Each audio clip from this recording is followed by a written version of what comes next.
Okay friends, last lecture में हमने बात की थी आपकी procedure for amendment in the constitution, और आज के लेक्चर में हम बात करेंगे part number 18, that is your emergency provision, जिसमें आर्टिकल आते हैं 352 टू 360। अब फंडामेंटल राइट, डीपीएसपी और इन सारे चैप्टर से पहले हमने ये दोनों चैप्टर क्यों किए, क्योंकि जितने भी आप कॉन्स्टिट्यूशन में देखोगे अमेंडमेंट हुए हैं, कहीं लिखा होगा स्पेशल मेजोरिटी से हुआ है, कहीं लिखा है सिंपल मेजोरिटी से हुआ है, कहीं at least half of the state किया, उसको रेटिफिकेशन भी चाहिए होती है, तो हम कंफ्यूज रहते हैं कि कहाँ पे किस तरीके के अमेंडमेंट चाहिए हैं, इसलिए हमने वो चैप्टर किया। अब जब हम बात करेंगे फंडामेंटल राइट्स की, डीपीएसपी की, तो उसमें डिबेट्स आती हैं, फिर इमरजेंसी के प्रोविजंस आते हैं कि उस टाइम पे क्या हुआ, आप ये कौन से फंडामेंटल राइट को छीन लिया गया, सुप्रीम कोर्ट ने उस पर क्या अपने व्यूज़ दिए थे, और ये सब कुछ तो पता होना चाहिए इमरजेंसी कहाँ कहाँ पे है। तो ये दोनों छोटे छोटे चैप्टर थे, कल हमने कर लिया, आज हम कोशिश करेंगे नेशनल इमरजेंसी को ख़त्म करने की। ठीक है,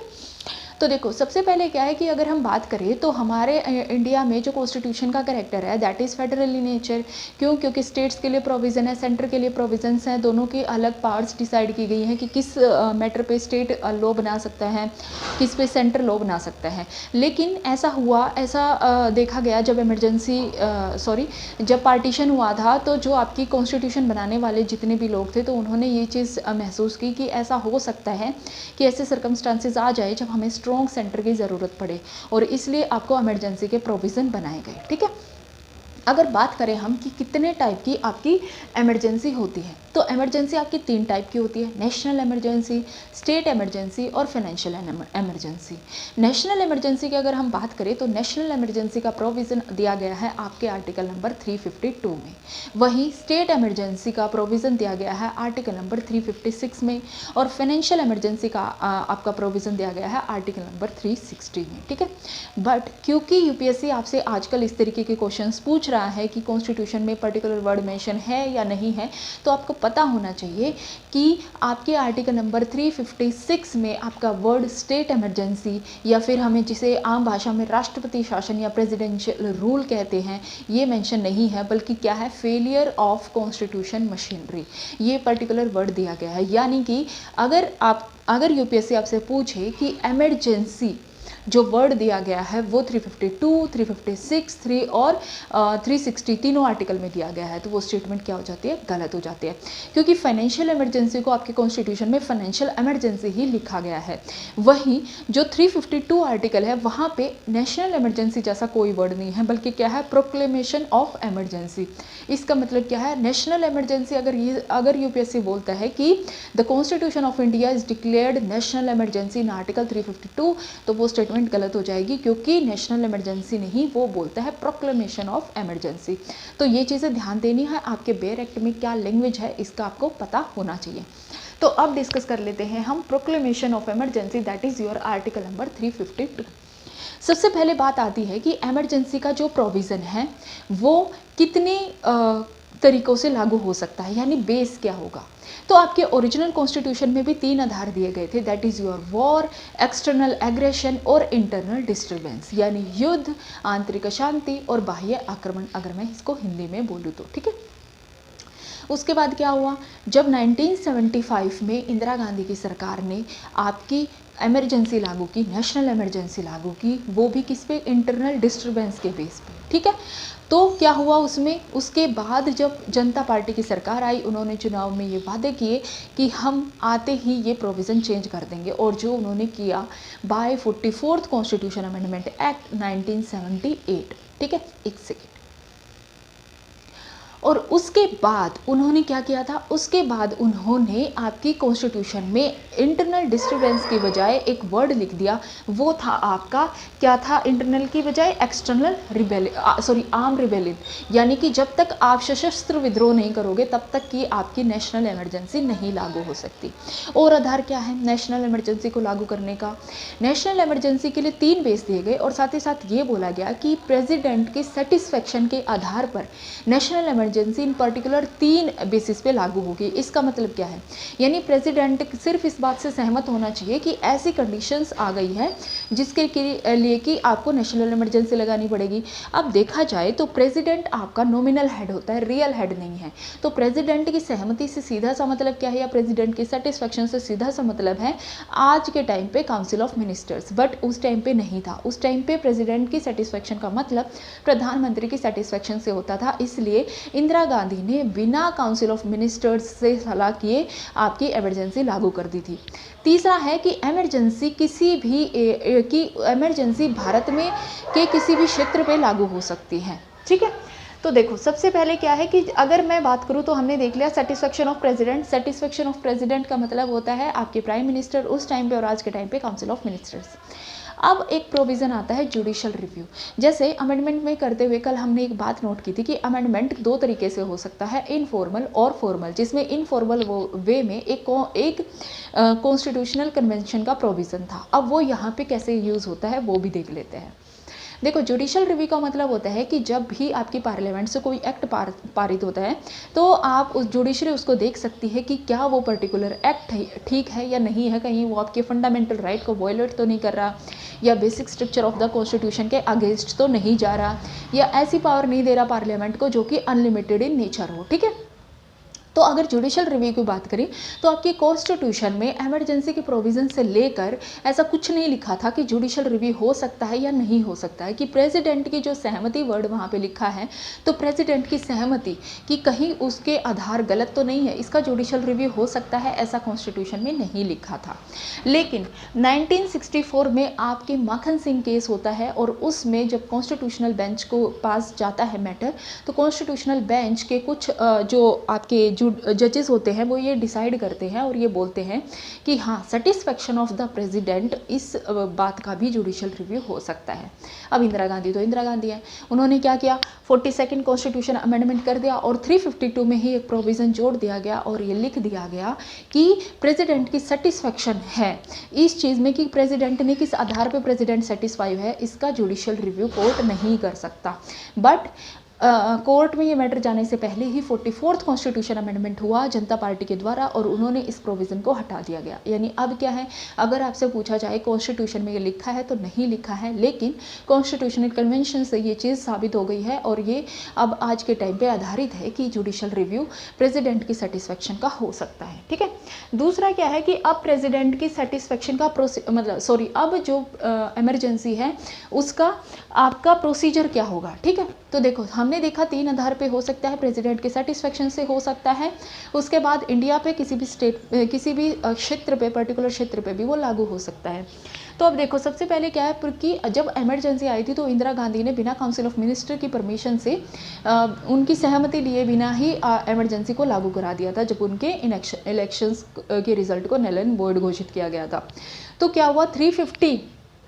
3 में आज के टाइम पे क्या है कि 44th कॉन्स्टिट्यूशन अमेंडमेंट से ये लिख दिया गया कि प्रेसिडेंट की सेटिस्फेक्शन का मतलब प्रेसिडेंट की सेटिस्फेक्शन नहीं है, ना ही वो प्राइम मिनिस्टर की सेटिस्फेक्शन है, बल्कि क्या होनी चाहिए कि प्रेसिडेंट के पास काउंसिल ऑफ मिनिस्टर्स यानी जो आपका मंत्रिमंडल है, केंद्रीय मंत्रिमंडल है, वो जब रिटर्न में लिख के भेज देता है कि हाँ अब आप क्या कर सकते हो, अब आप इमरजेंसी लागू कर सकते हो, तो तभी इमरजेंसी लागू होगी। ठीक है, यानी काउंसिल ऑफ मिनिस्टर्स की आपको रिकमेंडेशन चाहिए विद वो भी क्या है रिटन फॉर्म में। अब बात कर लेते हैं more than one simultaneous proclamation की। इसका मतलब क्या है कि आपके ओरिजिनल कॉन्स्टिट्यूशन में ये चीज़ नहीं मेंशन की गई है कि क्या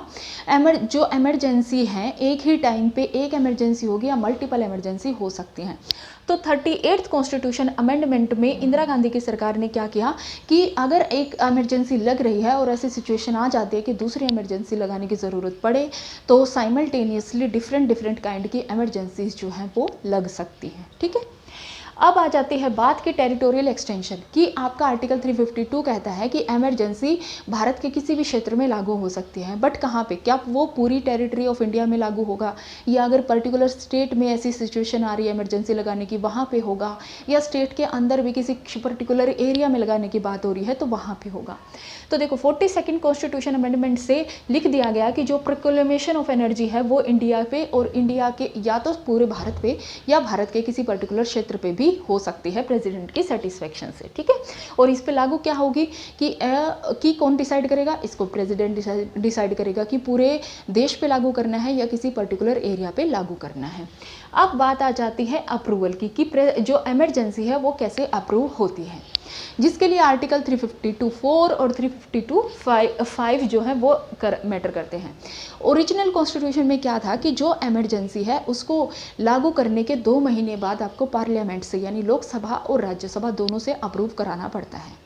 लेकिन क्योंकि जब इमरजेंसी लागू हुई तो जनता पार्टी के लोगों ने देखा कि ये चीज़ गलत है, तो उन्होंने क्या किया, 44th कॉन्स्टिट्यूशन अमेंडमेंट करके लिख दिया गया कि जिस दिन आप इमरजेंसी लागू कर रहे हो उसके 1 महीने के अंदर अंदर आपको पार्लियामेंट से क्या करना पड़ेगा, अप्रूव कराना पड़ेगा। और पार्लियामेंट का मतलब है यहाँ पे लोकसभा प्लस राज्यसभा दोनों से कराना पड़ेगा। और दोनों से कैसे, विशेष बहुमत से कराना पड़ेगा, यानी प्रेजेंट प्लस वोटिंग का 2/3 होना चाहिए। अब यहाँ पे स्टेट की रेटिफिकेशन नहीं है, क्यों नहीं है, इमरजेंसी तो नेशनल लेवल पे लगनी है, तो ऑब्वियस सी बात है स्टेट्स की राइट छीनेंगे यहाँ पे, तो स्टेट तो इसको क्यों रेटिफाई करेगा। इसलिए यहाँ पर क्या है, आर्टिकल 352 में जब आपको अमेंडमेंट करना है तो आप अंडर आर्टिकल 368 पे जाओगे और स्पेशल मेजोरिटी पे जाओगे, ठीक है। तो यहाँ पे क्या हो गया कि पार्लियामेंट के दोनों सदनों से कराना है, लोकसभा प्लस राज्यसभा से विदिन 1 मंथ, और तब आप इमरजेंसी को लागू कर सकते हो। लेकिन ऐसा पॉसिबल है कि जब आपने इमरजेंसी लागू की है, लोकसभा मतलब राज्यसभा में वो पास हो गया है विशेष बहुमत से, लेकिन लोकसभा में आने से पहले लोकसभा भंग हो गई, या ऐसा भी हो सकता है कि आपकी लोकसभा का टाइम पीरियड खत्म हो गया तब वो डिसॉल्व हो गई, या कुछ भी रीज़न से लोकसभा डिसॉल्व हो जाती है, तब क्या होता है, तो जब तक नई लोकसभा नहीं बनती और लोकसभा की पहली बैठक नहीं हो जाती,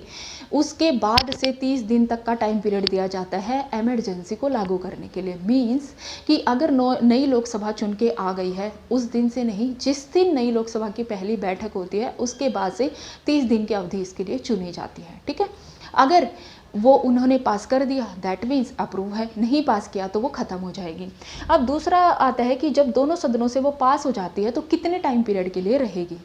आपके ओरिजिनल कॉन्स्टिट्यूशन में टाइम पीरियड मेंशन नहीं था, उसमें ये था कि जब आपकी जो इमरजेंसी है उसको अप्रूव कर दिया जाता है आपकी पार्लियामेंट के द्वारा, तो उसको किसी भी टाइम पीरियड के लिए बढ़ाया जा सकता है।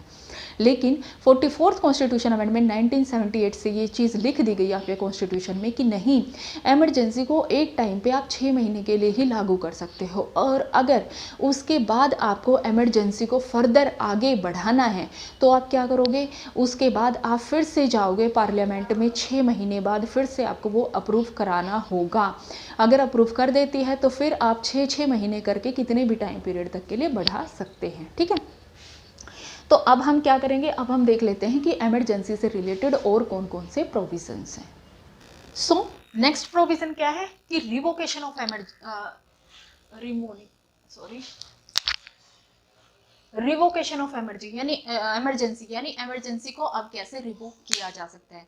सबसे पहले तो इसका सीधा सा मतलब है, क्या करे, प्रेसिडेंट एक ऑर्डर निकाल दे कि आज से इमरजेंसी खत्म होती है, तो उसके बाद आपको पार्लियामेंट की या लोकसभा की किसी की भी सहमति की जरूरत नहीं होती। दूसरा, आपके जब हम करते हैं कि जो अप्रूवल ऑफ इमरजेंसी कैसे होगा, तो हम पढ़ते हैं आर्टिकल 352(4) और 352(5) में जब हम पढ़ते हैं कि 1 महीने के अंदर अंदर आपको लोकसभा और राज्यसभा दोनों से अप्रूव कराना होगा स्पेशल मेजोरिटी से। तो अगर उस टाइम पीरियड के दौरान भी क्या होता है, आपकी लोकसभा या राज्यसभा उसको अप्रूव नहीं करती इमरजेंसी को, तो भी क्या होती है, वो अपने आप खत्म हो जाती है, ठीक है। उसके बाद क्या है, 44th कॉन्स्टिट्यूशन अमेंडमेंट 1978 से एक नया प्रोविजन जोड़ा गया और ये कहा गया कि अगर प्रेसिडेंट इमरजेंसी को लागू करने के लिए अपना ऑर्डर निकाल देता है, लेकिन लोकसभा को ये रियलाइज होता है कि नहीं, हमें इमरजेंसी नहीं चाहिए, तो लोकसभा उस पर्टिकुलर ऑर्डर के अगेंस्ट में एक रिजोल्यूशन लेके आ सकती है, और रिजोल्यूशन पे एटलीस्ट 1/10 मेंबर हैं जो लोकसभा के, उनके सिग्नेचर जरूरी हैं, और वो रिजोल्यूशन वो प्रोवाइड कर दे या तो स्पीकर को, अगर आपकी लोकसभा या उस टाइम पे जो आपकी पार्लियामेंट है वो सेशन में होती है, अगर आपकी लोकसभा सेशन में नहीं है तो प्रेसिडेंट को। और जब उन्होंने ऐसा रिजोल्यूशन पास करके दे दिया 1/10 मेंबर के सिग्नेचर्स के साथ, तो प्रेसिडेंट की या फिर स्पीकर की ये जिम्मेदारी बनती है कि वो 14 दिन के अंदर अंदर विशेष सत्र बुलाए, अगर लोकसभा नहीं है तो प्रेसिडेंट, और स्पीकर डिसाइड करे वो दिन, तो जिसमें क्या होगा, आपकी उस पर बहस होगी, और अगर लोकसभा में सिंपल मेजोरिटी से ये बिल पास हो जाता है तो क्या होगा, आपकी इमरजेंसी खत्म हो जाती है। यानी कि इमरजेंसी को अप्रूव कराने के लिए आपको स्पेशल मेजोरिटी चाहिए दोनों हाउसेस से, लेकिन अगर आपको रिवोक करना है तो सिर्फ लोकसभा काफी है, वो भी सिंपल मेजोरिटी से। अब देख लेते हैं कि अगर इमरजेंसी लागू हो जाती है, नेशनल इमरजेंसी, तो फिर किस पार्ट पे क्या इफेक्ट पड़ता है। ठीक है, तो सबसे पहले अगर हम बात करें एग्जीक्यूटिव की, तो एग्जीक्यूटिव पे क्या फर्क पड़ता है। 353 ए कहता है कि पार्लियामेंट क्या करता है, क्योंकि जो स्टेट नेशनल इमरजेंसी होता है तो वहां पे अगर मैं बात करूं तो यूनियन एग्जीक्यूटिव की जो आपकी पावर होती है वो कहां तक पहुंच जाती है, वो जो स्टेट्स होती हैं उनकी एग्जीक्यूटिव को ऑर्डर देने तक पहुंच जाती है। क्योंकि ओरिजिनल कॉन्स्टिट्यूशन में क्या है, आपकी लिस्ट डिसाइड अलग अलग लिस्ट है, स्टेट के लिए अलग है, सेंटर के लिए अलग है। तो यानी स्टेट अपने लिस्ट पे कानून बनाता है, स्टेट एग्जीक्यूटिव अपनी लिस्ट के कानून के हिसाब से काम करती है, सेंटर जो है अपनी यूनियन के लिस्ट के हिसाब से काम करती है। लेकिन जब नेशनल इमरजेंसी की सिचुएशन आती है तो सेंट्रल गवर्नमेंट को क्या होता है, स्टेट की जो लिस्ट होती है उस पर भी आपके लॉ बनाने का अधिकार मिल जाता है। तो 353 ए में क्या कर सकती है, पार्लियामेंट यूनियन एग्जीक्यूटिव की पावर को स्टेट लिस्ट पे भी इंक्रीज कर सकती है। ठीक है, और स्टेट जो यूनियन गवर्नमेंट है उसको ये राइट मिल जाता है कि वो स्टेट गवर्नमेंट को ये ऑर्डर करे कि आपको ये पर्टिकुलर डायरेक्शंस फॉलो करनी है। दैट मीन्स कि स्टेट जो लेजिस्लेटिव है वो खत्म नहीं होती, स्टेट एग्जीक्यूटिव है वो भी बनी रहती है, बट उन्हें क्या करना पड़ता है, यूनियन की गवर्नमेंट की जो भी इंस्ट्रक्शंस है उनको फॉलो करना पड़ता है। अगर बात करें लेजिस्लेचर की तो उसमें क्या है, उसमें ये है कि अगर आप आर्टिकल 353 क्या कहता है कि जो पार्लियामेंट है उसको स्टेट लिस्ट पे कानून बनाने की शक्ति मिल गई है, यानी जो नॉर्मल डेज में आपको नहीं मिलती। स्टेट लेजिस्लेचर बनी रहती है, बिल्कुल बनी रहती है, लेकिन अगर पार्लियामेंट को लगता है कि किसी विषय पे पार्लियामेंट को लॉ बनाने की जरूरत है, भले ही वो विषय आपकी स्टेट लिस्ट में आता है, तब भी आपकी सेंट्रल गवर्नमेंट यानी पार्लियामेंट आपका क्या बना सकती है, उस पर एक्ट बना सकती है। और एक इससे प्रोविजन रिलेट करता है 250 में। ये क्या कहता है कि अगर पार्लियामेंट ने सपोज करो इमरजेंसी के टाइम पे स्टेट लिस्ट में कोई भी एक्ट बनाया है तो वो कब तक लागू रहेगा, जब अगर आपकी इमरजेंसी खत्म हो जाती है तो उसके 6 महीने बाद तक वो एक्ट क्या है, आपका लागू रहता है, उसके बाद वो खुद ब खुद खत्म हो जाता है। फिर फाइनेंस मैटर पे क्या है कि जब इमरजेंसी की सिचुएशन आती है तो प्रेसिडेंट को ये अधिकार होता है कि वो फाइनेंशियल मैटर्स कैसे हैंडल होंगे, फाइनेंशियल रिसोर्सेज का क्या होगा, वो सेंटर और स्टेट में डिवाइड कर दे अंडर आर्टिकल 354। तो उसमें क्या होता है कि जो भी आपके प्रोविजन किए जाते हैं वो इमरजेंसी अगर खत्म हो जाती है तो वो कब तक लागू रहते हैं, फाइनेंशियल जितने भी मैटर आएंगे, चाहे फाइनेंशियल इमरजेंसी की बात करें उसमें भी हम ये चीज देखेंगे, फाइनेंशियल जितने भी मैटर रहेंगे वो सारे के सारे डिसीजन लागू रहते हैं उस पर्टिकुलर फाइनेंशियल ईयर तक। अगर दूसरे प्रोविजंस पे देखें तो लोकसभा पे या स्टेट लेजिस्लेचर, बेसिकली हमें कहना चाहिए विधानसभा, वहां पे क्या इफेक्ट पड़ता है, यानी कि क्या इमरजेंसी के दौरान लोकसभा की जो कार्यकाल है वो बढ़ाया जा सकता है, तो बिल्कुल बढ़ाया जा सकता है। आप क्या कर सकते हो, उसको एक बार में 1 साल के लिए आप बढ़ा सकते हो और नंबर ऑफ टाइम्स के लिए बढ़ा सकते हो, जितना चाहे आप उतना बढ़ा सकते हो। लेकिन अगर ऐसा हो गया कि आपकी इमरजेंसी को रिवोक कर दिया गया तो उसके तुरंत 6 महीने बाद क्या हो जाएगा, आपकी जो भी लोकसभा है वो डिसॉल्व हो जाएगी, नए इलेक्शंस आपको कराने पड़ेंगे, चाहे लोकसभा का टाइम पीरियड साल भर का रहा हो, 8 महीने का रहा हो, कितना ही रहा हो, उससे फर्क नहीं पड़ता।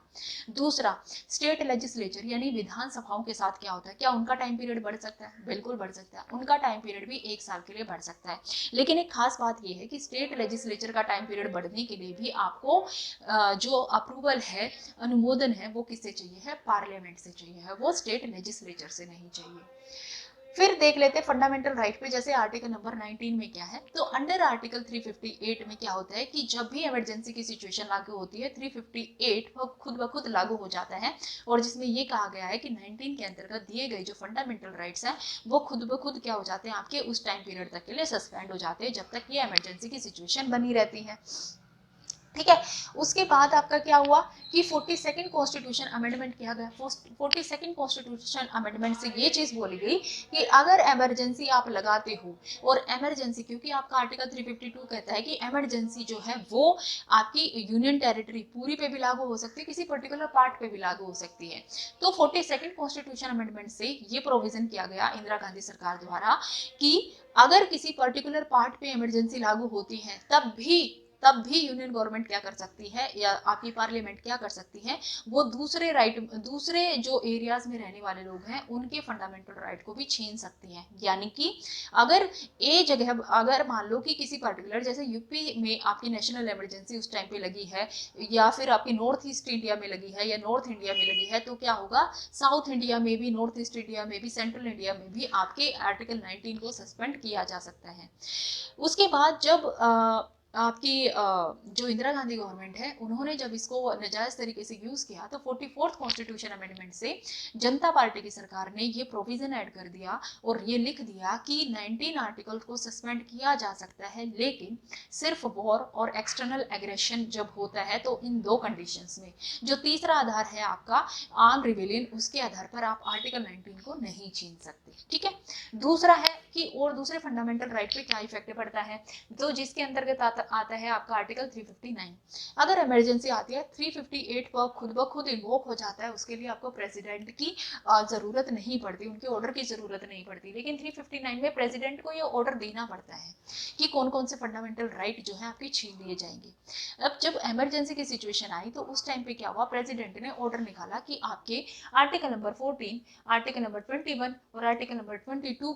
के अगेंस्ट में आपको जो भी राइट्स मिले हैं, उस राइट को इन्वोक कराने के लिए, एनफोर्स कराने के लिए आप कॉन्स्टिट्यूशनल रेमेडी नहीं अपना सकते। That means right to move to the court आपका खत्म हो जाता है। इसका मतलब क्या है कि अंडर आर्टिकल 32 आप जा नहीं सकते सुप्रीम कोर्ट के पास, अंडर आर्टिकल 226 आप जा नहीं सकते हाई कोर्ट के पास, और स्पेशली कहीं कॉन्स्टिट्यूशनल रेमेडी अंडर आर्टिकल 32 आप जा नहीं सकते सुप्रीम कोर्ट के पास, इस बेसिस पे कि आपके आर्टिकल नंबर 14, 21 और 22 के अंतर्गत राइट टू लाइफ, लिबर्टी, इन सब का उल्लंघन हुआ है। ठीक है। तो एक केस हुआ एडीएम जबलपुर, जिसको कि हम हेबियस कॉर्पस का केस भी कहते हैं, और इसमें ये केस पे ये बहस हुई कि क्या सरकार को ये अधिकार है कि इमरजेंसी के दौरान भी सरकार आर्टिकल नंबर 21 के अंतर्गत आपकी लाइफ जीवन जीने के अधिकार को छीन सकती है। तो 4-1 के बहुमत से ये निर्णय दिया गया कि हाँ, सरकार क्या कर सकती है, सरकार बिल्कुल फंडामेंटल राइट्स को आपको छीन सकती है इमरजेंसी के दौरान। बट क्योंकि इंदिरा गांधी ने फिर से इसका नाजायज यूज किया ही था, तो 44th कॉन्स्टिट्यूशन अमेंडमेंट से जो आपकी जनता पार्टी की सरकार है, उन्होंने ये कह दिया कि किसी भी कीमत पर आपके आर्टिकल नंबर 20 और 21 के उल्लंघन के टाइम पे जो आपको राइट मिलता है कॉन्स्टिट्यूशन रेमेडी का, वो नहीं छीन सकते। और दूसरा क्या कहा गया कि आपको वो सारे लॉ से प्रोटेक्शन मिलेगी, बट कौन से लॉ से प्रोटेक्शन मिलेगी वो आपको पर्टिकुलर प्रेसिडेंट के ऑर्डर में ही मेंशन करना पड़ेगा। और अगर कोई उसके बाद सरकार कोई ऐसा रूल लेके आती है जो उस लिस्ट से बाहर है, तो उसको कम से कम कॉन्स्टिट्यूशनल रेमेडी से प्रोटेक्शन नहीं मिलेगी। और यही हुआ आपका आर्टिकल नंबर 19 के साथ भी, कि जब 44th कॉन्स्टिट्यूशन अमेंडमेंट से 2 कंडीशन जोड़ी गई, वो ये था, पहले कि आर्म रिबेलियन के मामले में लागू नहीं होगा, और दूसरा ये था कि प्रोटेक्शन सिर्फ उन्हीं आर्टिकल्स को उन्हीं लॉज को मिलेगी जो कि डायरेक्टली इमरजेंसी से रिलेट करते हो, इनडायरेक्ट तरीके से नहीं। यानी जितने भी आपको लॉज को कॉन्स्टिट्यूशनल रेमेडीज के या जुडिशियल रिव्यू के अप्रोच से उस टाइम पे बचाना होगा, उन सब को आपको उस पर्टिकुलर लिस्ट में, उस पर्टिकुलर ऑर्डर में वो शामिल होने चाहिए, उससे बाहर नहीं।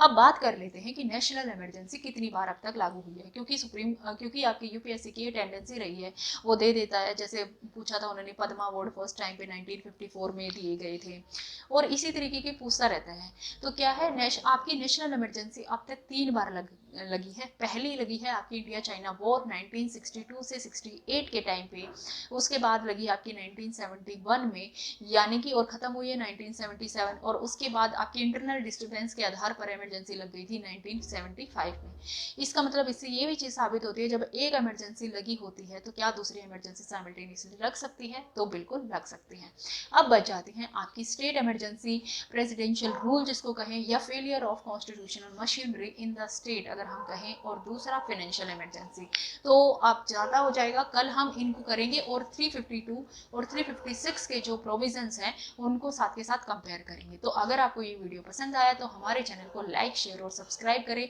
मिलते हैं नेक्स्ट लेक्चर में। Till then, thank you, bye bye.